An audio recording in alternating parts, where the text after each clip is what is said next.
नमस्कार, मेरे चैनल में आपका स्वागत है।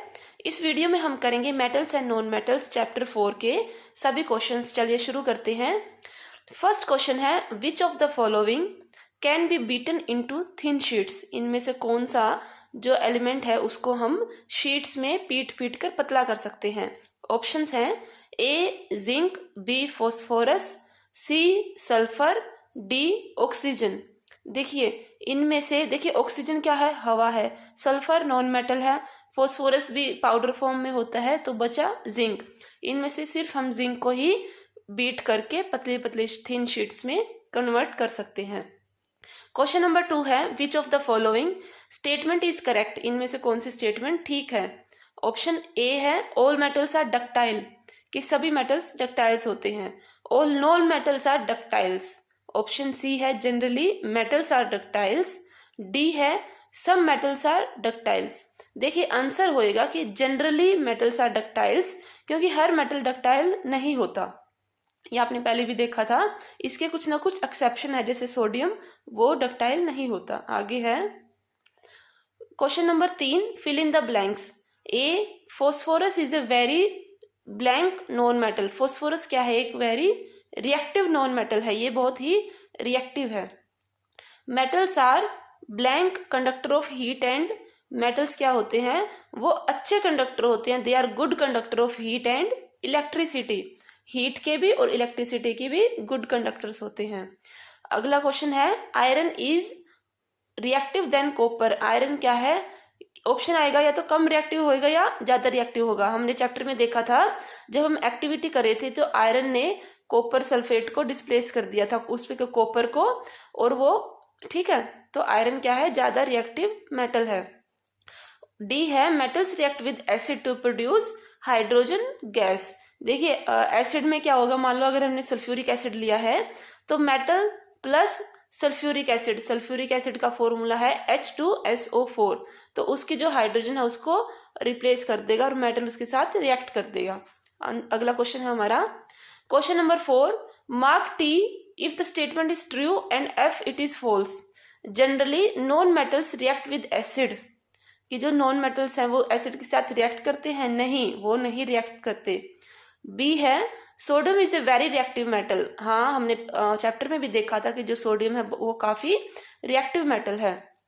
C, copper displace zinc from zinc sulphate solution. नहीं, कॉपर इससे जिंक से कम रिएक्टिव होता है, तो इसलिए जिंक को वो रिप्लेस नहीं कर पाता।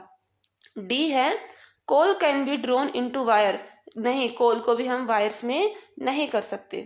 अगला क्वेश्चन है, some properties are listed in the following table, distinguish between metals and non metals on the basis of their properties. ये प्रॉपर्टीज के बेस पे हमें डिस्टिंग्विश करना है। अपीयरेंस, मेटल्स की क्या होती है, शाइनिंग होती है, और नॉन मेटल्स कैसे होते हैं, डल होते हैं। सेकंड है हार्डनेस। हार्डनेस क्या आएगी मेटल्स की, they are very very hard and hard. Non metals की कैसी हार्डनेस है, वो हार्ड भी होते हैं और सॉफ्ट भी होते हैं। मेलिएबिलिटी, मेलिएबिलिटी मतलब उसको शीट में हम बीट कर सकते हैं या नहीं कर सकते। मेटल्स क्या होते हैं, मेलिएबल होते हैं। Non metals are non malleable. Ductiles क्या होती है, कि उसकी पतली पतली तार बनाना। मेटल्स की हम पतली तार बना सकते हैं, नॉन मेटल्स की हम नहीं बना सकते। Non metals are non ductile. Heat conduction, जो मेटल्स होते हैं वो हीट को कंडक्ट करते हैं। जो आपने अपने किचन में भी देखा होगा, ये पैन वगैरह सब मेटल्स के बने होते हैं। नॉन मेटल्स क्या होते हैं, नॉन कंडक्टर ऑफ हीट होते हैं, क्योंकि जो बेकेलाइट होता है, जो हैंडल का कवर होता है पैन का, वो ब्लैक सा या वुडन है, ये सब हीट को कंडक्ट नहीं करते। अगली प्रॉपर्टी है कंडक्शन ऑफ इलेक्ट्रिसिटी। इलेक्ट्रिसिटी का क्या है, जो मेटल्स हैं वो इलेक्ट्रिसिटी को कंडक्ट करते हैं, और जो नॉन मेटल्स हैं वो नॉन कंडक्टर है, वो इलेक्ट्रिसिटी को कंडक्ट नहीं करते। अगला क्वेश्चन है, give reasons for the following.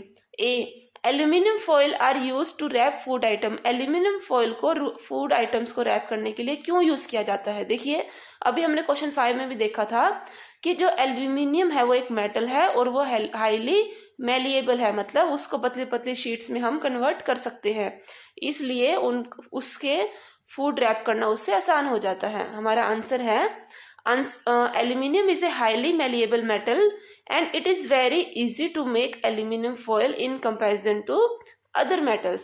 ठीक है. क्वेश्चन बी है, immersion rod for heating liquid are made up of metallic substances. देखिए, अगर हमें जो भी किसी लिक्विड को हीट करना होता है तो जो वो रोड होती है वो मेटल की क्यों बनी होती है. देखिए, मेटल किस लिए बनी होती है कि अगर हम रोड को हीट करेंगे तो वो गुड कंडक्टर है हीट का, जिससे हम जिस लिक्विड में भी उसको डालेंगे तो वो भी गर्म हो जाएगा. Immersion rod are made up of metallic substance because metals are good conductor of heat and electricity. ठीक है. अगला क्वेश्चन है, copper can not displace zinc from its salt solution. देखिए, मैंने पहले भी सुना था कि जो कॉपर है वो जिंक से कम रिएक्टिव है. अगर कम रिएक्टिव है तो उसको डिस्प्लेस नहीं कर पाएगा. यही हमें आंसर में लिखना है, copper can not displace zinc from its salt solution because zinc is more reactive than copper. या हम लिख सकते हैं कि copper is less reactive than zinc.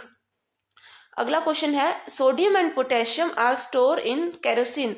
Sodium और पोटेशियम को केरोसिन में क्यों रखते हैं? क्योंकि वो बहुत ही ज्यादा रिएक्टिव होते हैं.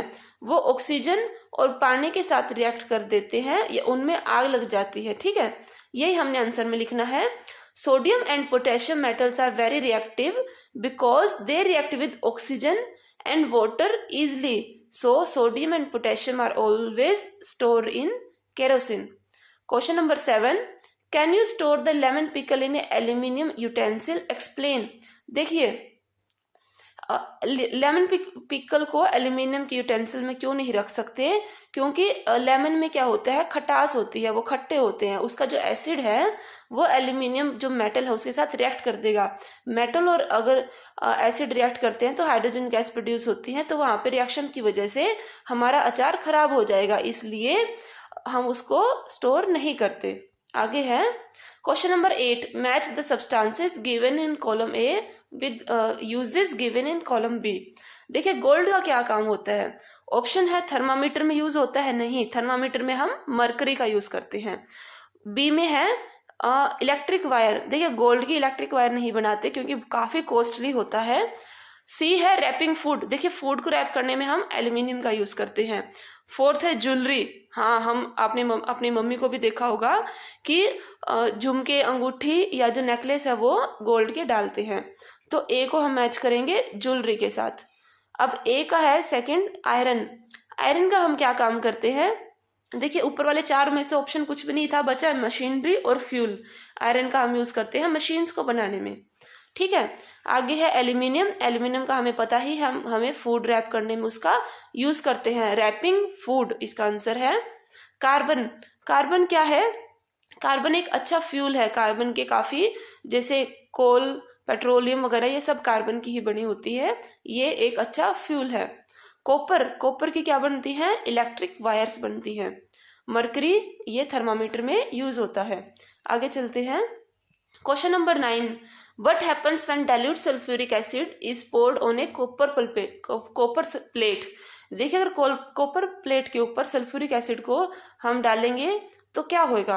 देखिए, जब सल्फ्यूरिक एसिड को कॉपर प्लेट के ऊपर डालते हैं तो जो कॉपर सल्फेट वो हाइड्रोजन गैस, वहां पे हाइड्रोजन गैस निकल जाती है, वो सल्फ्यूरिक एसिड के साथ रिएक्ट करती है. ठीक है, यही हमें इसमें लिखना है कि when sulfuric acid is poured on a copper plate, copper sulfate is made and hydrogen gas is involved as per the following chemical reaction. ठीक है, इसमें क्या होता है? कॉपर प्लस H2SO4 से एरो लगाओ, इक्वल टू क्या बनेगा? CuSO4 plus H2. ठीक है, जैसे हमने चैप्टर में भी देखा था हाइड्रोजन गैस कैसे निकलती है. Iron nails are placed in a copper plate solution. Write word equation of the reaction involved.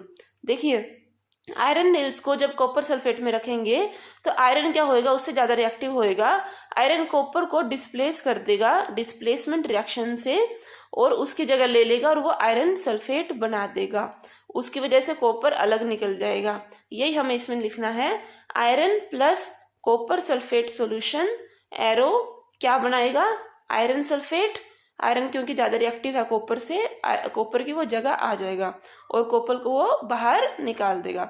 यही हमारा ऊपर वाले सॉल्यूशन में हुआ था. ठीक है, ऊपर वाले क्वेश्चन में। आगे है question number 10। Saloni took a piece of burning charcoal and collected the gas evolve in a test tube. ठीक है, how will she find the nature of the gas. देखिए उसका नेचर क्या होगा, एक चारकोल लिया, उसकी जो गैस निकल रही थी जब उसको हीट किया तो उसको टेस्ट ट्यूब में ले लिया। टेस्ट ट्यूब में लेने के बाद अब आप बताओ कि वो कैसे पता लगाए कि वो किस नेचर की है। देखिए when charcoal is burned gas is evolved. अभी हमने देखते हैं कि कुछ भी जलता है तो गैस निकलती है क्योंकि चारकोल कार्बन का बना होता है। ठीक है, और ये अच्छा फ्यूल भी नहीं है। Collect the gas in a test tube, उसने एक टेस्ट ट्यूब को गैस में कलेक्ट किया and pour water into it. अब उसमें पानी डाल दो। पानी डालने के बाद कुछ सोल्यूशन बन जाएगा। अब क्या किया, एक ब्लू लिटमस पेपर उसमें डिप कर दिया। जैसे ही आपने ब्लू लिटमस को डिप किया वो रेड में कन्वर्ट हो जाएगा। इससे पता चलेगा कि जो वो है एसिडिक नेचर का सोल्यूशन है। ठीक, हम इसे पढ़ते हैं। When charcoal is burned gas is evolved. Collect the gas in a test tube and pour water to it. Thus, the solution of gas is prepared. Now take a blue litmus paper and dip it in the solution. It changes to red, thus revealing the acidic nature of the solution. Write down word equation of all the reaction taking place in this process. देखिए इसकी word equation लिखनी है जो भी अभी ऊपर हुआ। इसमें जो रिएक्शंस क्या क्या हुए, carbon plus oxygen, oxygen carbon dioxide क्या थी, चारकोल, एयर गैस, ये सब मिक्स हो गई।